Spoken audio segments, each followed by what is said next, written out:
Takže lidi, teď vám ukážeme pár nějakých skrytých místností, jaký se tady v Brookhavenu nacházejí. Takže se zajdeme u první. Takže lidi, teď tam právě jedu. A jestli dáte 3000 lajků, tak si odhalíme svůj YouTube, teda Robloxový účet. Takže zkuste sázet lajky a odběry. Prosím, díky.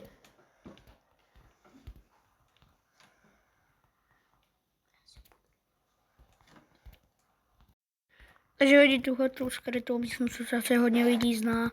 Myslím, že znají asi všichni. To už je tady docela dost dlouho, už je tady docela hodně dlouho. No co je jako cool, už asi 3 roky tady je, takže je tady asi od skoro začátku Brookhavenu. Takže my jdeme na další.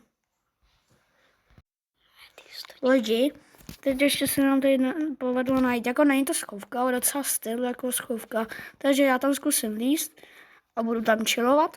Není to teda schovka, ale snad bude dobrá. Já vím, kdo se tam dá dostat.